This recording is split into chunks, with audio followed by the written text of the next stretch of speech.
중앙일보는 부동산 개발업체 헝다가 세계 최대 규모의 부채를 감당하지 못하고 결국 청산 명령을 받았다고 보도했습니다. 외신에 따르면 어제 홍콩 고등법원은 헝다 청산을 요청하는 채권단 청원을 승인했습니다. 헝다는 현재 총 부채가 약 443조 원, 2조 3천억 위안으로 세계에서 가장 많은 빚을 진 부동산 개발업체로 평가받습니다. 2년 가까이 끌어온 소송에서 헝다는 파산을 막기 위해 채권단과 자구책을 협의하며 청산 심리를 7차례 연장했지만 자구책 마련이 잇따라 실패하면서 결국 헝다의 발목을 잡았습니다. 시장에서는 이번 청산 명령이 중국 부동산 경기에 부정적인 영향을 끼칠 것이라고 보고 있습니다.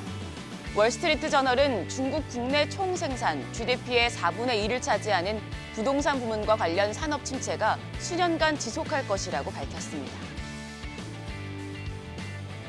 중앙일보는 또 파이낸셜 타임스를 인용해 중국산 저가 반도체 공세로 서방 업체들이 줄도산할 수 있다고 보도했습니다. 현지 시간 28일 파이낸셜 타임스는 서방 국가들은 중국의 칩 시장 잠식을 대비해야 한다는 제목의 크리스 밀러 교수 기고를 게재했습니다. 밀러 교수는 최근 중국 1위 반도체 파운드리 업체 SMIC의 CEO가 설비 투자를 늘리겠다고 선언한 점에 주목하며 공급 과잉에도 중국 반도체 업체가 정부의 보조금에 기대 생산 능력을 늘리고 있다고 설명했습니다. 그러면서 중국의 반도체 생산 능력은 향후 3년간 60%, 5년 내 2배까지 증가할 것이라고 전망했습니다. 밀러 교수는 가장 비관적인 분석가는 중국의 태양광 패널 투자를 예로 든다며 중국산 태양광 패널의 저가 공세로 미국과 유럽 업체들이 줄도산한 사태가 저가 반도체 시장에서 재현될 수 있다고 내다봤습니다. 다음으로 한국경제신문은 현대차가 중국 전기차 시장 공략을 재개한다고 보도했습니다. 업계와 중국 현지 소식통에 따르면 현대차와 베이징 자동차의 중국 내 합작법인인 베이징 현대는 최근 중국 시장을 공략할 신전기차 개발 프로젝트를 시작했습니다. 그동안 중국 시장에서 고전을 거듭해온 베이징 현대의 터닝포인트가 될지 주목됩니다. 현대자동차의 중국 판매 실적은 2019년을 기점으로 계속해서 줄어서 작년에는 25만 7천 대 순이었습니다. 전기차 중심으로 기운 중국의 내수 시장 변화에 발빠르게 대응하지 못한 결과란 지적이 나오자 이번엔 전기차를 중심으로 현지에서 재도약한다는 전략을 세운 것으로 보입니다.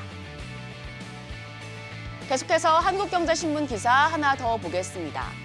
한국경제신문은 지난해 미국 스타트업 투자 시장이 코로나19 팬데믹 이후 가장 침체된 것으로 나타났다고 보도했습니다. 글로벌 시장 조사 업체 피치북에 따르면 지난해 미국 스타트업 투자 총액은 전년 대비 29.5% 감소한 1,706억 달러, 약 228조 원으로 집계됐습니다. 고금리로 자금 조달 사정이 약화하자 벤처 캐피털의 큰손들의 거래가 줄어든 영향입니다. 생성 AI 투자 규모만 254억 달러, 약 33조 9,500억 원으로 전년 대비 5배 이상 늘었습니다. 한편 마이너스 금리를 유지한 일본에서는 역대 최대 규모의 투자금이 몰렸습니다. 영국 시장 조사 업체인 프레킨이 전 세계 벤처 캐피털의 일본 투자 펀드를 조사한 결과 아직 집행되지 않은 대기 자금이 전년 대비 10% 증가한 97억 달러, 약 12조 9,700억 원으로 집계됐습니다.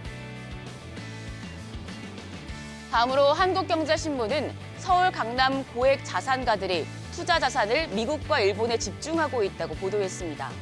글로벌 머니무브 현상이 나타나며 미국과 중국 펀드의 수익률 차는 1년 만에 70%포인트로 벌어졌습니다. 펀드 평가사인 FN가이드에 따르면 국내에 설정된 146개 미국 주식형 펀드의 1년 평균 수익률은 43.69%로 집계됐습니다. 일본도 1년 수익률이 33.04%로 승승장구하고 있습니다. 반면 중국 펀드 같은 경우 1년 수익률이 마이너스 27.22%로 전체 유형별 해외 주식형 펀드 등 꼴찌였고요. 우리나라 펀드 1년 수익률도 6.92%에 그쳐 수익률 격차가 컸습니다. 이처럼 투자 성적이 명확하게 갈리자 자산가들은 미국과 일본에 자산을 집중하고 있습니다. 지난 6개월간 미국 펀드에는 1조 2,825억 원, 일본 펀드에는 808억 원이 순유입된 것으로 나타났습니다. 마지막으로 동아일보는 카드사들이 알짜 카드의 혜택을 축소하거나 아예 단종시키고 있다고 보도했습니다. 여신금융협회에 따르면 8개 전업카드사와 신용카드사의 405종, 그리고 체크카드 53종, 총 458종이 단종됐습니다.